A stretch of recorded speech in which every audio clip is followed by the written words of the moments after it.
नमस्कार, रीवा 24 के ताजा तरीन अंक के साथ में शैलेंद्र। सबसे पहले प्रमुख खबरें।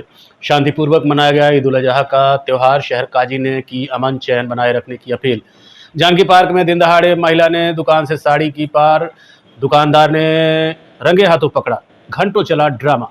क्रेशर प्लांट में श्रमिक के साथ की गई मारपीट, फावड़े से फोड़ा सर, कान में पेचकस घुसा कर मारा। और 11 सूत्री मांगों को लेकर आदिवासी समाज ने मुख्यमंत्री के नाम सौंपा ज्ञापन। इन खबरों सहित अन्य खबरें विस्तार से। रीवा में ईद उल अजहा का त्यौहार शांतिपूर्वक मनाया गया। इस अवसर पर शहर काजी मोहम्मद मुबारक अजहरी ने अमन चैन बनाए रखने की अपील की है। खुशियों, कुर्बानी और भाईचारे का पैगाम देने वाला त्यौहार ईद उल अजहा आज रीवा में पूरे अकीदत और एहतराम के साथ मनाया गया। शहर की मस्जिदों में सुबह से ही नमाज अदा करने के लिए भीड़ उमड़ पड़ी। इस मौके पर शहर काजी मोहम्मद मुबारक अजहरी ने ईदगाह में नमाज अदा करवाई और लोगों से अमन और चैन बनाए रखने की अपील की। सफ़ेद कपड़े पहने, टोपी लगाए मासूम चेहरों पर रौनक और बड़ों के चेहरों पर सुकून व हर तरफ भाईचारे और मोहब्बत का माहौल देखने को मिला। इस खास मौके पर शहर काजी मोहम्मद मुबारक अजहरी ने कहा, ईद उल अजहा कुर्बानी का त्यौहार है। इसका मकसद खुदा की राह में सब कुछ न्यौछावर करने की भावना है। हम सब मिलकर दुआ करें कि हमारा मुल्क, हमारा शहर सलामत रहे, अमन और भाईचारा कायम रहे। नमाज के बाद लोगों ने एक दूसरे को गले लगाकर ईद मुबारकबाद दी। बच्चों में खासा उत्साह देखने को मिला। त्योहार के मौके पर शहर में चाक चौबंद व्यवस्था की गई थी। जगह जगह पुलिस बल तैनात रहा और प्रशासन पूरी तरह सतर्क नजर आया। सबसे पहले मैं सभी को अपनी तरफ से और हिलाल कमेटी की जानिब से ईद उल अजहा की मुबारकबाद पेश करता हूँ। आज ईद उल अजहा का ये मुबारक दिन है।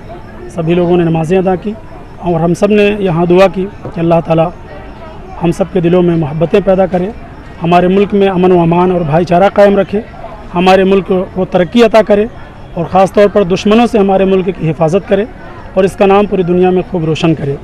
और ईद उल अजहा का पैगाम ख़ास तौर पर आज ये है मुसलमानों के लिए कि इस कुर्बानी के साथ ही साथ जो है अपने तमाम गुनाहों से भी बचें, बुराइयों से बचें। और कुर्बानी का एक दर्स और सबक ये भी है कि इत्तेहाद और इत्तेफाक यानी मोहब्बत के साथ ज़िंदगी गुजारें और अपने से छोटों का, गरीबों का, मोहताजों का हमेशा ख्याल रखें।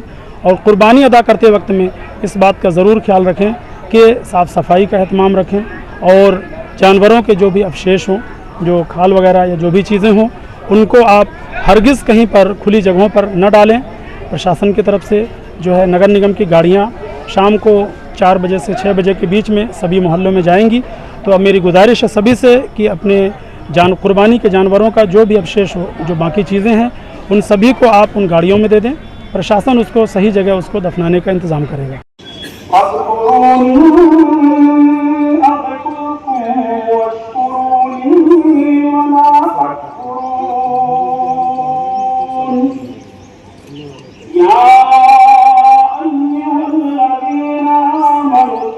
रीवा के जानकी पार्क में एक महिला ने दिन दहाड़े साड़ी की दुकान में चोरी कर ली। इसके बाद महिला को पकड़ लिया गया और घंटों तमाशा लगा रहा।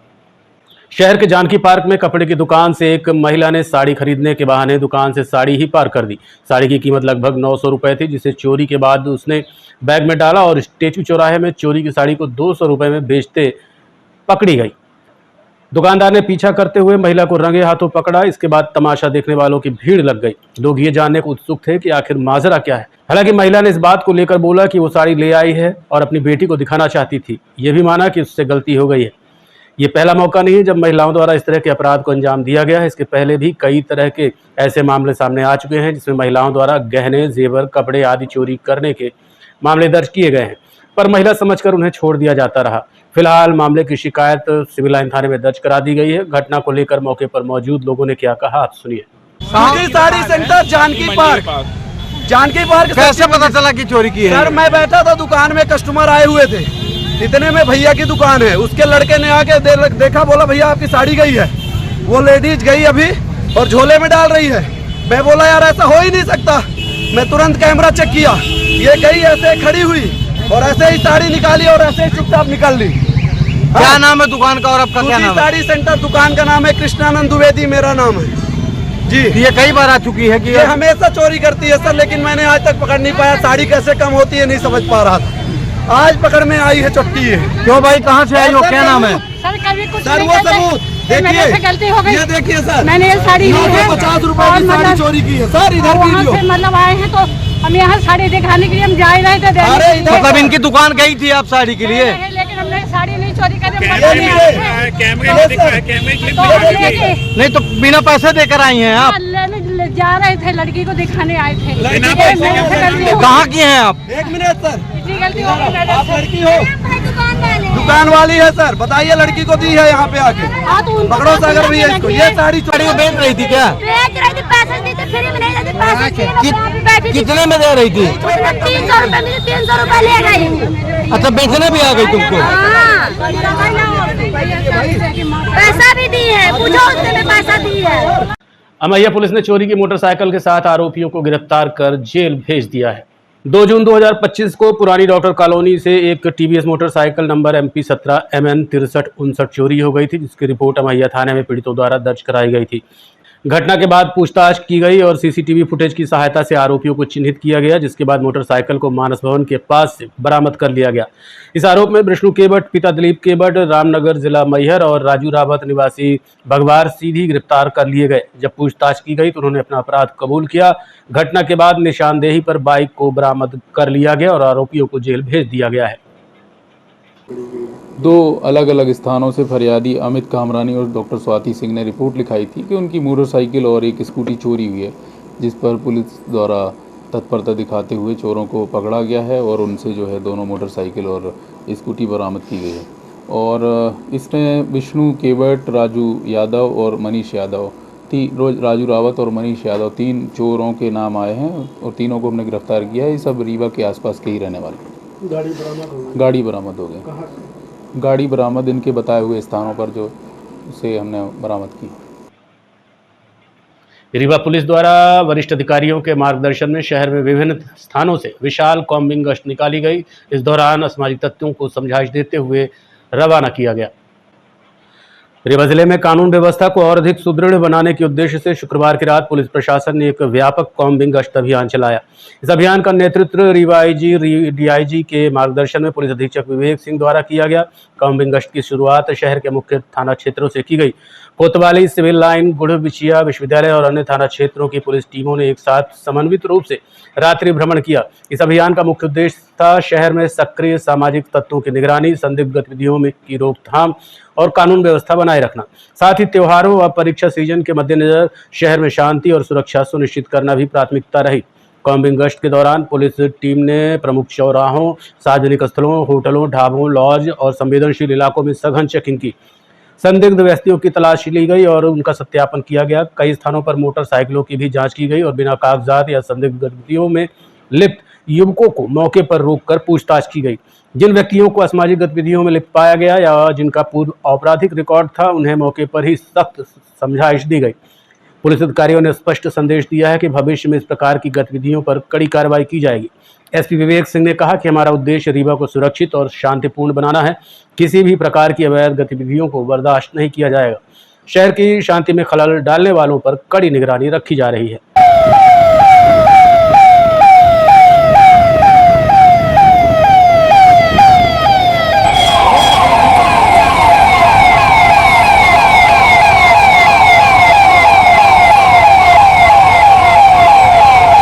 सगरा थाना अंतर्गत क्रशर प्लांट में बसे श्रमिक के साथ मारपीट का मामला प्रकाश में आया है।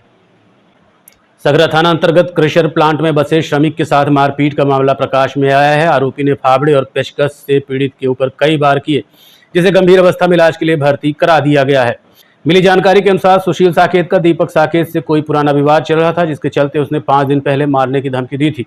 जिसके बाद बीती रात सुशील के ऊपर फावड़े से जानलेवा हमला किया गया और कान में पेचकस डालकर गंभीर रूप से घायल कर दिया गया, जिसका इलाज जारी है। मामले को लेकर परिजनों ने क्या बताया, सुनिए। थे रात 5 मिनट पहले धमकी उमकी दिए थे। दीपक साकेत बोले थे कि जहाँ बसते हो तो देखते कौन हाथ देता है, और फिर रात में ही ये घटना हो गई। इसके साथ मारपीट हुई, कौन है, क्या नाम? ये हमारे भाई, छोटे भाई हैं, सज्जन साकेत। कहाँ क्या काम करते थे? वही प्लांट में बसते थे। रात की नवा गाँव। काहे से ये मारपीट की है? फावड़ा से। काहे, क्या कारण है, काहे मारपीट? अब कारण ये तो कुछ नहीं पता। धमकी दिए थे सर कि वो हमारे पीछे नहीं बोले हैं कि जग्गी दारू पी के लड़ाई किए थे, तो हम लोग नहीं बोले कि भाई पीछे बोलते हम किससे झगड़ा करेंगे, इसी कारण से मारे हैं। गवाही नहीं दी है आप? जी जी जी जी। इसी कारण से वो हमारे भाई के ऊपर हमला किए। कितने बजे घटना है? ये सर हमें नहीं मालूम, 7 बजे मालूम पड़ा है। कौन कौन ये मारपीट के कुछ नाम पता चला? ये नाम पता तो नहीं चला है, दीपक साकेत भर के बताया है एक आदमी का। जी, और बाकी बकरी नहीं समझ में नहीं आ रहा, बता रहे हैं फिर समझ में नहीं आ रहा कि क्या कहें। कहाँ पास रहते हैं ये सब? ये सब वहीं गांव में, कासनवा गांव में। थाना कौन सा लगता है? सगरा थाना सर। थाने में सूचना दिया आप लोग? जी सर। क्या हुआ? थाने वाले आए थे, अब बोल नहीं रहे थे, कहे कि जब बोलेंगे गवाही होगी तब फिर आगे होगी कार्रवाई। ये कचरा प्लांट है क्या नगर निगम वाला? उसके आगे बखेरा बजरंग बली मंदिर के पास। दूसरा कोई प्लांट है? जी जी, करते थे वो प्लांट में बसते थे, नाइट ड्यूटी करते थे। वहीं पे बाली बुट्टी टाँके की ईटा है, लोहा है, केसर है, वहीं पर बसते थे। कहाँ पर उनको चोट लगी है? ये सिर में ज़्यादा लगी, पेचकस से घुसे दे काने में, फावड़ा से मार हुई है। आमड़े से मारे? जी सर। मेरा नाम है सुंदर लाल साकेत। पड़ेरा के रहने वाले एक व्यक्ति ने अपनी पत्नी के अपहरण और गहने जेवर सहित 50,000 रुपए लूट का आरोप लगाया है।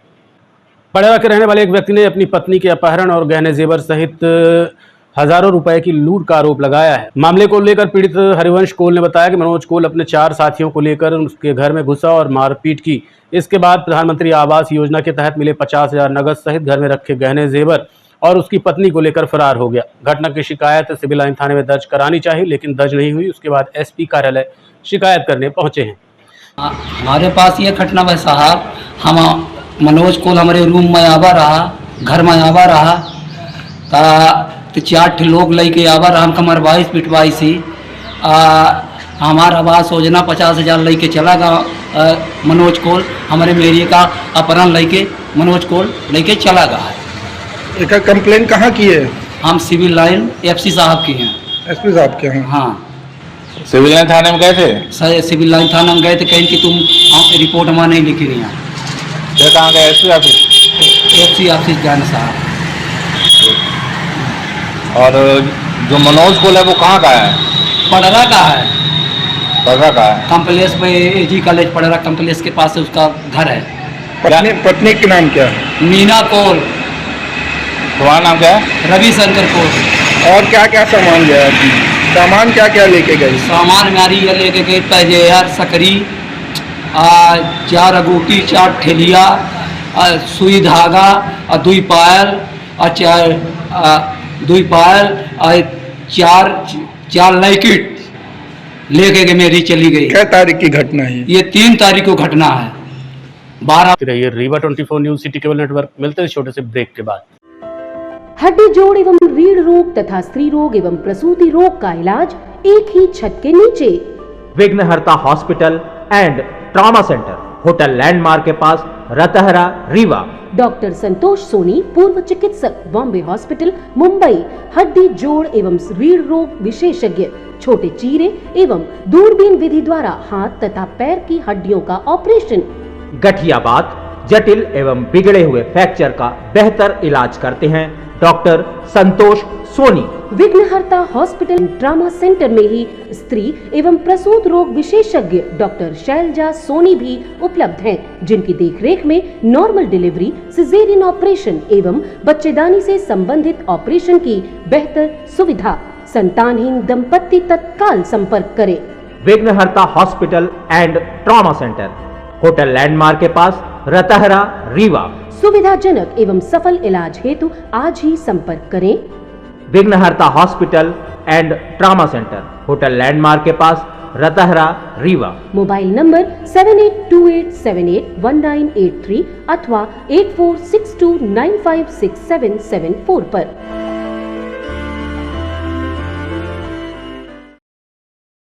आदिवासी समाज की मांगों को लेकर आज मध्य प्रदेश युवा कोल आदिवासी समाज सेवा संघ ने मुख्यमंत्री के नाम ज्ञापन सौंपा है। मध्य प्रदेश युवा कोल आदिवासी समाज सेवा संघ जिला रीवा द्वारा मुख्यमंत्री के नाम ज्ञापन सौंपा गया है, जिसमें कोल आदिवासी समाज की 11 प्रमुख मांगें रखी गई हैं, जिनमें शिक्षा, रोजगार, आवासीय आरक्षण और सामाजिक न्याय से जुड़े मुद्दे शामिल हैं।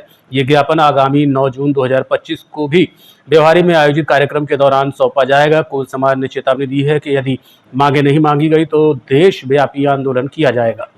जो आप लोगों ने हमें अपने चैनल में बोलने का अवसर दिया है, इसके लिए बहुत बहुत धन्यवाद। 9 जून को बिरसा मुंडा साहब का शहादत दिवस है, जिनके उपलक्ष्य में व्यवहारी क्षेत्र में बिरसा मुंडा साहब के शहादत दिवस के साथ साथ मध्य प्रदेश कोल आदिवासी समाज सेवा संघ के द्वारा बहुत बड़ा कोल कुंभ मेला का भी आयोजन किया गया है, जिसके मुख्य अतिथि सम्मानीय डॉक्टर मोहन यादव जी मध्य प्रदेश शासन होंगे और व्यवहारी क्षेत्र के विधायक सम्मानीय शरद कोल जी हैं। उनके नेतृत्व में ये कार्यक्रम संपन्न होने जा रहा है। ये क्या तारीख को क्या बजे से ये 9 जून 2025 को 12 बजे के से शुरू होने जा रहा है और उसमें पूरे मध्य प्रदेश के कोल आदिवासी समाज के साथ साथ पूरे और आदिवासी संवर्ग के जो आते हैं वो लोग भी इसमें शामिल होंगे और पूरे मध्य प्रदेश के आदिवासियों के साथ साथ खासकर विंध्य क्षेत्र के कोल आदिवासी सबसे ज़्यादा निवासरत हैं, उनकी बड़ी समस्याएं हैं। इस कोल आदिवासी समाज को जल जंगल ज़मीन के मालिक कहा जाता है, ये सुप्रीम कोर्ट भी कह चुका है। लेकिन आज के तारीख में जहाँ भी आप देखें तो इनके पास रहने के लिए घर नहीं है, ज़मीन इतनी नहीं मिल पाई है। जिसको जल जंगल ज़मीन का मालिक कहा जाता है उसके पास आज घर बनाने के लिए ज़मीन नहीं है। ये बड़ी समस्या है। तो ये समस्या को लेकर के मुख्यमंत्री जी का ध्यान आकर्षण करेंगे, मांग करेंगे कि इनको रहने बसने के लिए जगह देने के साथ साथ इनके जीविकोपार्जन की भी व्यवस्था करें, अर्थात कुछ इनका जो भी अभी खाली ज़मीन शासकीय पड़ी हुई है उनके हिस्से की कुछ ज़मीनें दी जाएं। दूसरा, विंध्य क्षेत्र में आदिवासियों के साथ जो अन्याय अत्याचार हो रहा है, मध्य प्रदेश में तो हो ही रहा है, पर विंध्य क्षेत्र की धरती पर हम बैठे हुए हैं इसलिए विंध्य क्षेत्र की बात कर रहा हूँ कि यहाँ पर कभी कोलों के सर पर मुंह पर पेशाब कर दी जाती है। ये बहुत ही शर्मनाक घटना है। दूसरा, अभी आप नियरेस्ट जिला सीधी जिला है जहाँ पर आदिवासियों को निर्वासित कर दिया गया, उनका घर गिरा दिया गया। तीसरा, गड़रा कांड हुआ, पूरे देश को मालूम हुआ, तो उसमें जो दोषी हैं उनको निश्चित रूप से सज़ा मिलनी चाहिए, वो जेल होना चाहिए। हम इस पक्ष में हैं, पर जो दोषी नहीं हैं, निर्दोष हैं, ऐसे लोगों को भी उसमें शामिल किया गया है। तो ऐसे लोगों को मध्य प्रदेश शासन से हम मांग करना चाहते हैं कि ऐसे लोगों को जेल से रिहा किया जाए। छोटे छोटे बच्चे भी उसमें शामिल हैं। मंदिर दर्शन के लिए जा रहे वृद्ध को ट्रक ने पीछे से ठोकर मार दी, जिससे उनकी मौत हो गई। सगरा थाना अंतर्गत रहने वाले विजय विश्वकर्मा ने बताया कि उनके बाबा रामकरण विश्वकर्मा रोज सुबह 4 बजे मंदिर में दर्शन के लिए जाते थे। घटना के दिन भी सुबह 4 बजे पैदल ही मंदिर निकले, जो सगरा के पास स्थित है। वो रास्ते में अज्ञात ठोकर ने पीछे से ठोकर मार दी, जिससे उनकी मौत हो गई। मृतक रामकरण विश्वकर्मा की उम्र 72 वर्ष की थी। सीसीटीवी फुटेज के आधार पर अब जांच की जा रही है। क्या घटना है? ये मेरे बड़े पापा हैं, ये सुबह मंदिर जाया करते हैं, तो कोई ट्रक वाला आया और ठोक के चला गया। इनके रामकरण विश्वकर्मा। ये पैदल थे कि? ये पैदल जाया करते थे, इनका डेली का काम था। डेली जाते थे मंदिर, झूला दास मंदिर वहाँ पे है सगरा के पास, रायपुर मोड़ के पास। वहाँ सुबह जाया करते थे दर्शन के लिए, और कोई ट्रक वाला आया ठोक के चला गया। कितने साल के हैं? ये लगभग 72 साल के हैं। ट्रक वाले ने किए? हाँ, ट्रक वाला ठोक के चला गया, जिनकी मृत्यु हो गई है। कब की घटना है? ये सुबह आज की है 4 बजे की, सुबह 4 बजे की घटना है। ट्रक पकड़ गया कि? नहीं, अभी कुछ नहीं है। अब सीसीटीवी कैमरा वगैरह निकलवाएंगे तब तो पता चलेगा। अभी तो पता ही नहीं है ट्रक वाला क्या नंबर था क्या नहीं था। आज के अंक में इतना ही। देखते रहिए रीवा 24 न्यूज़। नमस्कार।